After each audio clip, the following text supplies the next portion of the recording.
So ito pala guys, mag-check tayo ng ano ng aircon ng Isuzu na pickup. Matic to. I-check lang natin yung aircon. Iyon natin yung aircon niya.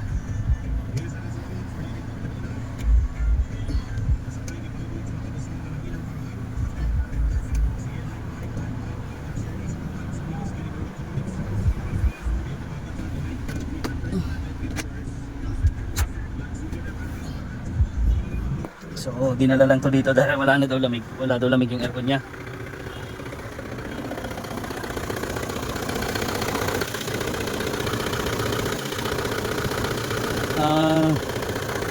Hindi gumagana yung ano, hindi gumagana yung compressor niya guys. Ayan oh.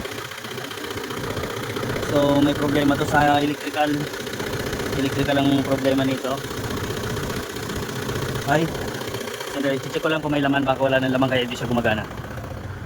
Lagyan ko lang ng gauge kasi kapag wala ang laman yung free yun yung aircon, yung compressor hindi siya nag-start. So kailangan may pressure siya. Pagka wala na siyang laman, walang problema. Hanapin na lang namin yung leak niya.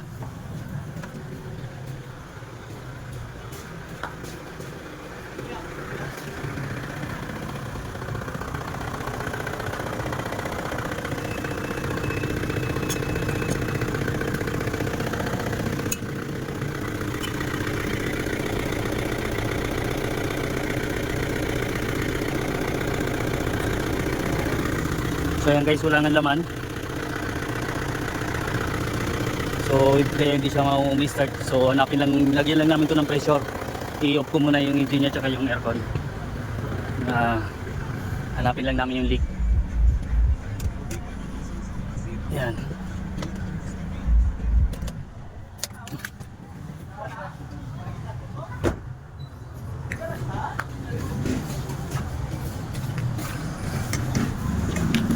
Pero nga muna susi mo po.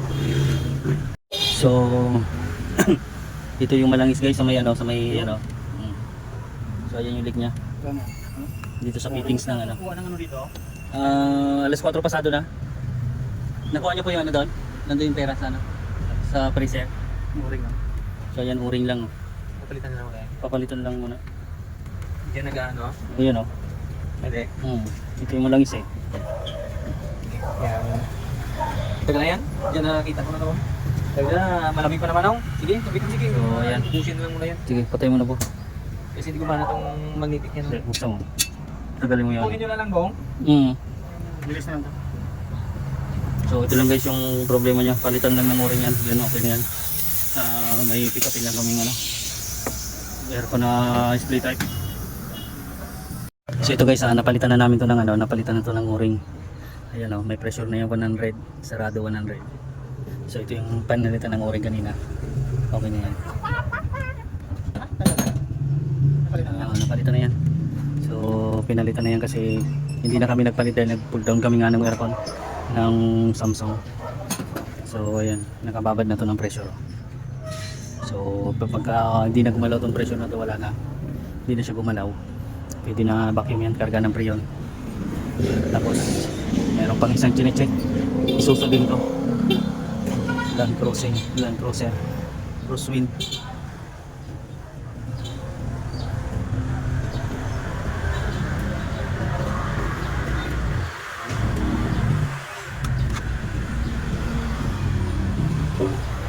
Kulang lang sa preyon.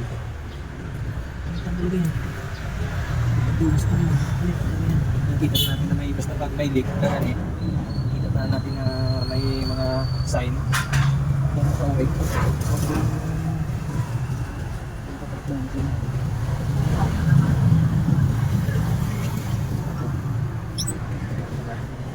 So ito guys, vacuum na siya. Pinabacuum na lang tong ano. Ay, side kunin mo.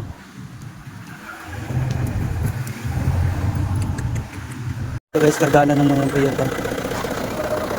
Pero ano, bago may switch kasi wala pa naman ano.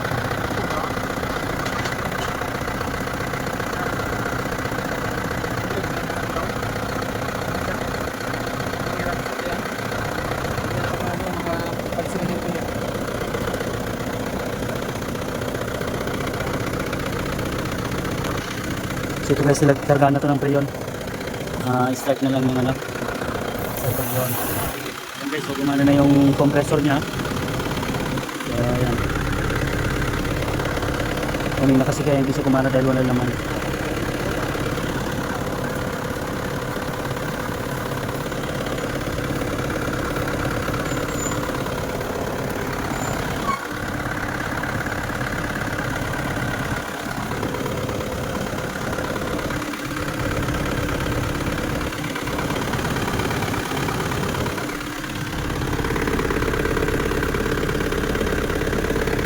So bali isa lang ang leak dito guys, yung o-ring lang dito sa fittings ng compressor sa low side.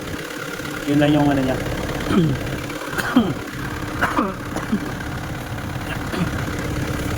Bali kompleto nila yung preyon nito guys.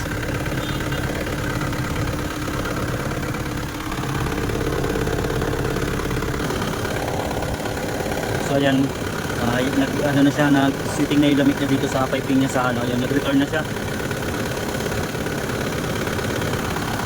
So bali ito guys, okay na to. Ayan na yung noise niya. Sa piping niya okay na. Bali check natin yung loob. So ayan o. Ganda na ng dami niya dito. Okay na to guys. Solve na yung problema nito. So ayan guys, okay na to. Yung isa na lang, tapusin na lang din yung isa. Palit din ng o-ring yung guys sa fittings din. Nahilik din siya. Isuso din na ano yung crosswind. So ito okay na to guys. Thank you.